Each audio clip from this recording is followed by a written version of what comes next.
সুপ্রিয় শিক্ষার্থী বন্ধুরা, প্রত্যেককে আমি আরো একবার আন্তরিক শুভেচ্ছা জানাই এমজাওয়ান টিউটোরিয়ালস এর পক্ষ থেকে।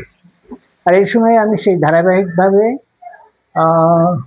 চেঞ্জিং সেন্টেন্সেস এর অ্যাফার্মেটিভ সেন্টেন্স আবোধক বাক্য কিভাবে অন্য 8-4টা বাক্যকে আবোধক বাক্যে পরিণত করতে হয় সেটাই আমরা শিখব। আর এই সময় এই ক্লাসে তোমাদের সঙ্গে আমি আছি মোহাম্মদ মনিরুজ্জামান। আমরা শুরু করি। দে আর নট লিটারেট, তারা শিক্ষিত না, তার মানে হচ্ছে তারা অশিক্ষিত। এই জায়গায় অ্যান্টোনিম ব্যবহৃত হয়েছে, দে আর নট ইলিটারেট। লিটারেটের অ্যান্টোনিম হচ্ছে illiterate.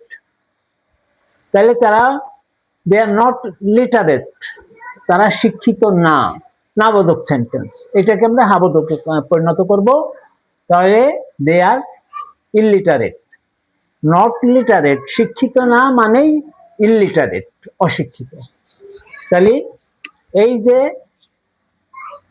Literate,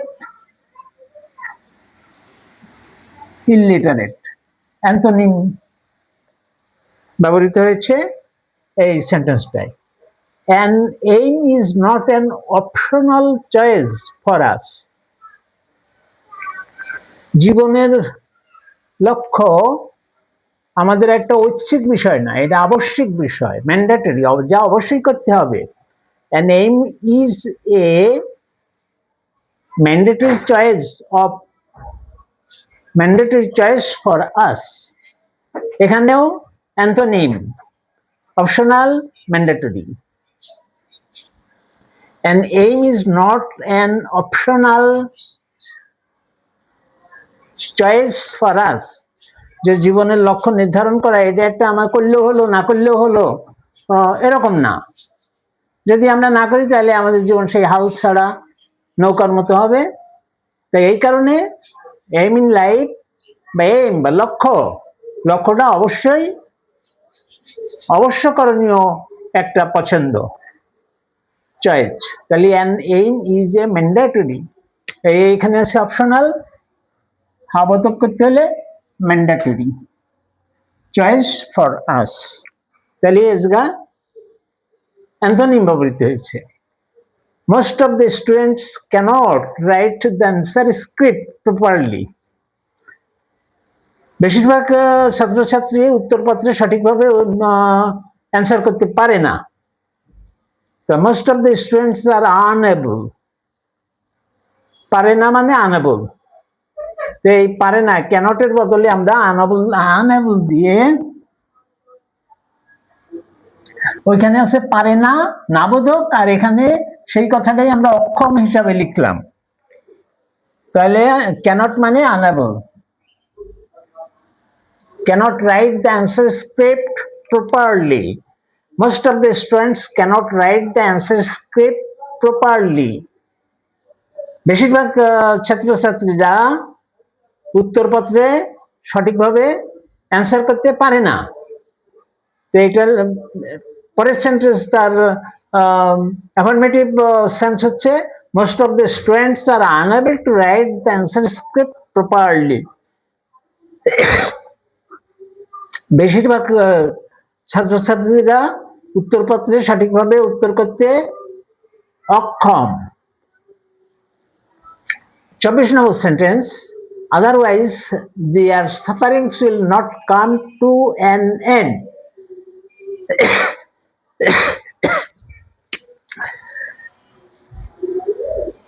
come to an end মানে শেষ হওয়া। তা শেষ হওয়া, নট শেষ হওয়া, তার মানে শেষ হবে না। অন্যথায় তাদের দুঃখ দুর্দশার সমাপ্তি হবে না, তার মানে সেটা চলতেই থাকবে। সেই জন্য আমরা এটা হাবোধকে করলাম, দেয়ার সাফারিংস উইল কন্টিনিউ, তাদের দুঃখ দুর্দশা চলতেই থাকবে, শেষ হবে না মানে উপরের সেন্টেন্সে আছে না, আর নিচে আমরা ওই একই কথা লিখলাম, চলতেই থাকবে। There is none but loves his country, এমন কেউ নেই যে তার দেশকে ভালোবাসে না। নান বাট থাকলে এভরিবডি।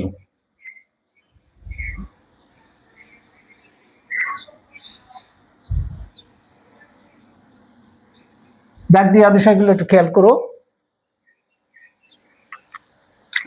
যে there is none but loves his country, এমন কেউ নেই যে তার দেশকে ভালোবাসে না, তার মানে হচ্ছে এভরিবডি লাভস হিজ কান্ট্রি।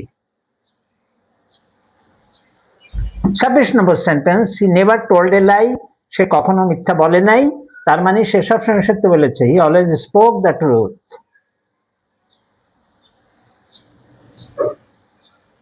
এই জায়গায় আমরা দেখতে পারি যে এই জায়গায় নেভার আছে, নেভারে আমরা always. She never told a lie.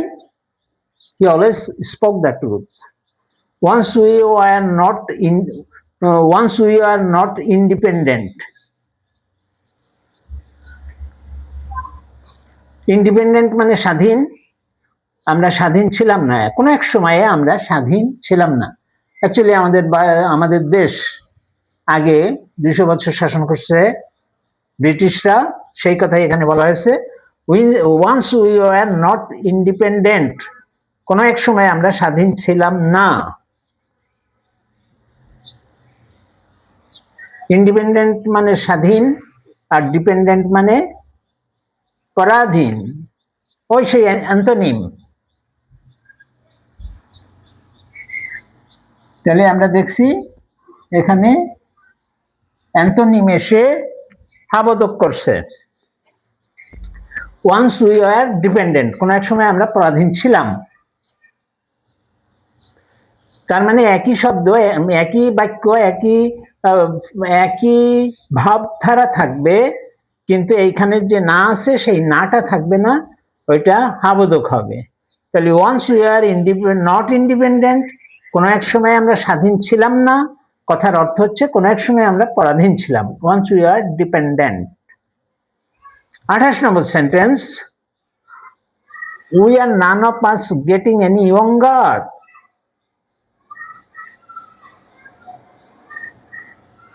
Antonym younger, older,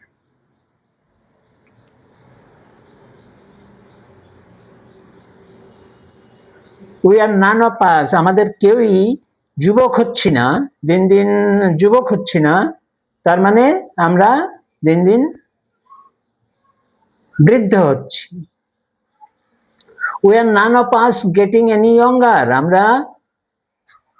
আমরা যুবক হচ্ছি না। we all are getting none of us, এই নানের থেকে অল আসছে, নানের থেকে অল আসছে। we are none of us getting any younger, আমরা কেউই যুবক হচ্ছি না, তাহলে we all are getting none of us, we all are getting any younger, getting older, কেউ যুবক হচ্ছি না, তার মানে আমরা বৃদ্ধ হচ্ছি, তার মানে we all are getting, আমরা সবাই বৃদ্ধ হচ্ছি। 29 নম্বর, we cannot live long on the earth, আমরা এই পৃথিবীতে লম্বা সময় বাস করতে পারি না, তার মানে man is mortal, we cannot live long on the earth, আমরা এই পৃথিবীতে দীর্ঘ সময়, লং টাইম, দীর্ঘ সময় বাস করতে পারি না, তার মানে অল্প সময় বাস করি।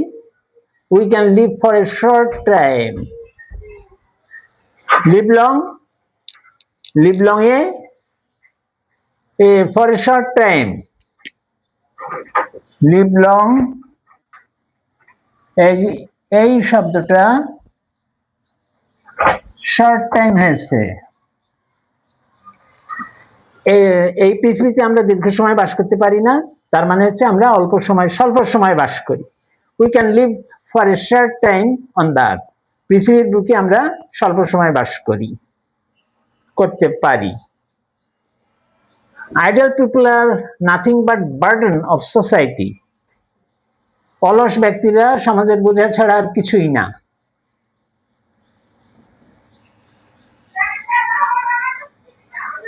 আর nothing but are only, are nothing বাটের বদলে এখানে হচ্ছে are only. Idle people are nothing but burden of society. The idle people are only the burden of society. The people are nothing. The people are burden. একটা কথা আমি এর আগে বলেছি যে রিলেটিভ প্রোনাউনের ক্ষেত্রে একটা কথা বলেছিলাম, এখানে সে বাট দিয়ে যুক্ত হয়েছে একটা নাবোধক সেন্টেন্স। কথাটা আরো একবার স্মরণ করিয়ে দিই। একটা নাবোধক একটা হাবোধক থাকলে বাট দিয়ে যুক্ত হয়। Idle people are only the burden of society. এখানে নাবোধক হাবোধক দুটোই হাবোধক হয়েছে, এই কারণে এখানে বাটের আর কোনো প্রয়োজন নেই। Idle people are only the burden of society. আগের সেন্টেন্সে দেখি, idle people are nothing but burden of society. Idle people are nothing, নাবোধক সেন্টেন্স, অলস ব্যক্তিরা কিছুই না। Idle people are burden of society, এই দুইটা সেন্টেন্স যুক্ত হয়েছে, এখানে রিলেটিভ প্রোনাউন হিসাবে বাট ব্যবহৃত হয়েছে। একটা নেগেটিভ এবং একটা পজিটিভ থাকলে বাট দিয়ে যুক্ত হয়। কিন্তু এই নিচের সেন্টেন্সে যখন আমরা অ্যাফার্মেটিভ করলাম, অ্যাফার্মেটিভ করলে সেন্টেন্সটা হাবোধক হলো, তখন আর ওই বাটের কোনো প্রয়োজন নেই। Idle people are only the burden of society. প্রিয় শিক্ষার্থী বন্ধুরা, এই স্বল্প সময়ের ছোট ক্লাসটা এইটুকুই। তোমরা ভালো করে শিখো, তার কারণ এটা এসএসসির একটি সিলেবাস। তোমরা, আমি আশা করি তোমাদের অ্যাফার্মেটিভ সেন্টেন্স, হাবোধক সেন্টেন্স করার একটা অভিজ্ঞতা এসে গেছে। 3টা ক্লাস আছে, আর 2টা ক্লাস হবে। 5টা ক্লাসে তোমরা মোট ভালো একটা ধারণা পাবে। মিনিমাম আরো 2টা ক্লাস হবে, তা তোমরা ভালো একটা ধারণা পাবে। এবং যে কোনো সেন্টেন্সকে অ্যাফার্মেটিভ সেন্টেন্স করতে তোমাদের আর কোনো সমস্যা থাকার কথা নয়। তোমরা এই সেন্টেন্সগুলো ভালো করে দেখবে, দেখলে পরে যে এই যে নিয়মগুলো, এগুলো তোমরা হৃদয়ঙ্গম করতে সক্ষম হবে। আজকে এই পর্যন্তই। যার আগে তোমাদের কাছে অনুরোধ করি, প্লিজ চ্যানেলটা সাবস্ক্রাইব করবে, বেল আইকনে চাপ দিয়ে সঙ্গে থাকবে, লাইক শেয়ার করবে, কমেন্টে তোমাদের মতামত লিখবে। খুব তাড়াতাড়ি দেখা হচ্ছে আরো একটি ভিডিও নিয়ে। ততক্ষণ পর্যন্ত প্রত্যেকে ভালো থাকো, সুস্থ থাকো, সুন্দরভাবে পড়াশোনা করো। আমি মিনতি করি এবং প্রত্যেককে অনুরোধ করি, একটা কথাই বলি, তোমরা সুন্দরভাবে পড়াশোনা করো, কারণ শিক্ষাই জাতির মেরুদণ্ড, এটা তোমার অ্যাসেট। প্রত্যেককে ধন্যবাদ জানিয়ে আজকের মতো এখানেই শেষ করছি। খুদা হাফেজ।